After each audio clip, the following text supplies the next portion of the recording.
दोस्तों नमस्कार, जय हिंद, वंदे मातरम। आप सभी बच्चों के लिए सामाजिक विज्ञान का जो पेपर है वो मैं लेकर आ चुका हूं और मेरे द्वारा बताए गए पेपर में से 100% प्रश्न वार्षिक परीक्षा में देखने को मिलते हैं। आज मैं आपको ये सामाजिक विज्ञान का जो पेपर बता रहा हूं इसको लास्ट तक देखना आप सभी बच्चे, क्योंकि आप लोगों की जो 13 मार्च के दिन एग्ज़ाम है इसमें ये पेपर छपने वाला है। इसमें से 101% क्वेश्चन आप लोगों को देखने को मिल सकते हैं। आइए स्टार्ट करते हैं पहले क्वेश्चन से। दोस्तों सभी बच्चे चैनल को सब्सक्राइब करके घंटी की जो बटन है इसको ऑल पर रखना, ताकि आप लोगों को सारी अपडेट मिलती रहे।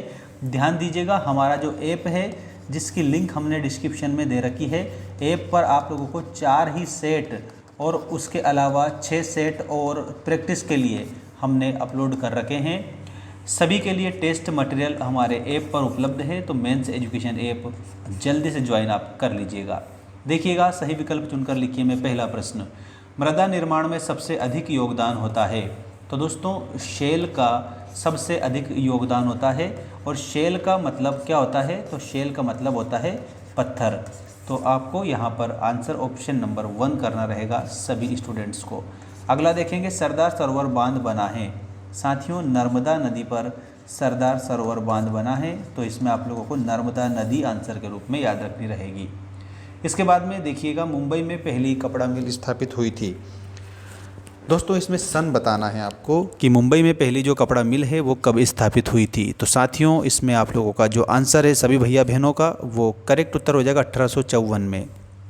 मतलब आपका 1854 ऑप्शन नंबर फर्स्ट जो दिया ना, यही सही उत्तर हो जाएगा।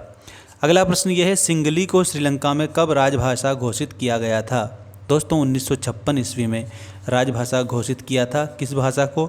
सिंगली को। कहाँ पर? श्रीलंका में। ठीक है, श्रीलंका आप आंसर याद रखेंगे। इसके बाद में राष्ट्रीय विकास का अर्थ है। राष्ट्रीय विकास का मतलब होता है चहुमुखी विकास, आर्थिक विकास और सामाजिक विकास। इसका मतलब इसमें हमें उपरोक्त सभी आंसर करना होगा। ध्यान दीजिएगा, उपरोक्त सभी आपका इसमें सही उत्तर हो जाएगा। इसके बाद में नेक्स्ट क्वेश्चन ये है आप लोगों का, देखिएगा, कपास किस प्रकार का उत्पाद है। तो कपास दोस्तों प्राकृतिक उत्पाद है, क्योंकि ये हमें कहाँ से प्राप्त होता है? प्रकृति से प्राप्त होता है, इसलिए हमें इसमें प्राकृतिक लिखना रहेगा। इसके बाद में यहाँ आप देख सकते हो, रिक्त स्थानों की पूर्ति कीजिए वाला क्वेश्चन आ चुका है आपके स्क्रीन के सामने। संपूर्ण उत्तरी मैदान मृदा से बना है, तो याद रखिएगा जलोढ़ मिट्टी, जलोढ़ मृदा से बना हुआ है। तो इसमें आपको जलोढ़ आंसर के रूप में याद रखना होगा सभी बच्चों को। इसके बाद में देश में आधे से अधिक वन क्षेत्र क्या है? तो रिजर्व है। ठीक है, रिजर्व मतलब आरक्षित है, इसमें आपको आरक्षित आंसर करना होगा। महानदी बेसिन में कौन सी जल परियोजना संरक्षण है? तो इसमें याद रखना हीराकुंड। ठीक है, उत्तर में हीराकुंड आंसर कर देंगे सभी बच्चे। बेल्जियम की कुल आबादी 59% हिस्सा उत्तर इलाके में रहता है, मतलब उत्तरी इलाके में। क्वेश्चन नंबर 5 है, सामाजिक विभाजन सिर्फ भारत में ही है। किस पर आधारित? तो इसमें जाति पर आधारित सामाजिक विभाजन भारत में है। तो यहाँ आपको सभी बच्चों को जाति आंसर लिखना है। भूमिगत जल साधन का उदाहरण है, तो ये नवीकरणीय साधन का उदाहरण है, तो आपको खाली स्थान में नवीकरणीय याद रखना रहेगा आंसर के तौर पर। इसके बाद में दोस्तों देख सकते हो, यहाँ नेक्स्ट जो क्वेश्चन है ये रहा आपकी स्क्रीन के सामने सभी बच्चों का। बांधवगढ़ राष्ट्रीय उद्यान, बांधवगढ़ राष्ट्रीय उद्यान दोस्तों, इसमें आप लोगों का जो आंसर है सभी को करेक्ट करना रहेगा। देख सकते हो, बांधवगढ़ राष्ट्रीय उद्यान के रूप में आप लोगों को एक बात मैं बता चुका हूँ कि जितने भी क्वेश्चन हमारे द्वारा आप लोगों को बताए जा रहे हैं सारे आपकी स्क्रीन के सामने हैं, एक एक क्वेश्चन, और वो भी सॉल्यूशन के साथ में। तो आप लोगों को करना क्या है, चैनल को सब्सक्राइब करके घंटी की बटन को ऑल पर रखना, ताकि आपको सारी जो अपडेट है मिलती रहे। दोस्तों यहाँ पर आपको याद रखना है, बांधवगढ़ राष्ट्रीय उद्यान के आगे क्या आएगा? मध्य प्रदेश आ जाएगा। ठीक है, इसके बाद में चाय दिया है, चाय के आगे आपको असम लिखना है। फ्रांस की जो क्रांति है, फ्रांस की 1789 में आपका फ्रांस की क्रांति हुई थी, 1789 आंसर करेंगे। इसके बाद में रोलेट एक्ट, इसमें 1919 आपको याद रखना है। बेल्जियम की जो भाषा है इसमें डच एंड फ्रेंच। करेंसी के आगे देश की सरकार जो है उसे प्राधिकृत करती है। सभी बच्चे जल्दी से जल्दी लाइक कर दीजिएगा और चैनल को सब्सक्राइब कर लें, ताकि आपको सारी अपडेट मिलती रहे। देखिएगा सही गलत लिखिए वाले जो क्वेश्चन हैं आपके लिए ये आपकी स्क्रीन के सामने आ चुके हैं। मध्य प्रदेश में स्थायी वनों के अंतर्गत आरक्षित वन क्षेत्र हैं, इसमें आपको सही लिखना है, ये सत्य है। बहुउद्देशीय परियोजनाओं के कारण भूकंप आने की संभावना बढ़ जाती है, तो ये बात भी सही है।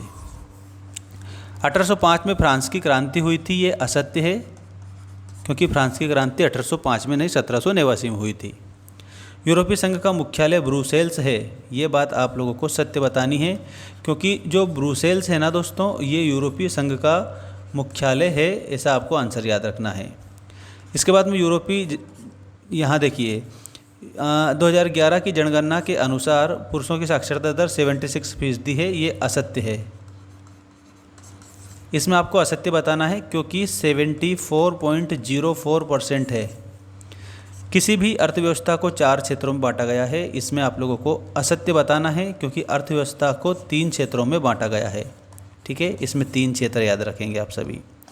इसके बाद में यहाँ एक शब्द एक वाक्य में उत्तर दीजिए वाला क्वेश्चन ये रहा, बांधों को आधुनिक भारत के मंदिर किसने कहा था? तो पंडित जवाहरलाल नेहरू ने। ठीक है, नेक्स्ट है पवन ऊर्जा और सौर ऊर्जा संसाधनों की बहुतायत किस राज्य में है? तो एक तो है राजस्थान और एक है तमिलनाडु। तो एक तो राजस्थान याद रखना और एक आपको तमिलनाडु याद रखना होगा। अगला देखो, औद्योगिक क्रांति सबसे पहले किस देश में प्रारंभ हुई?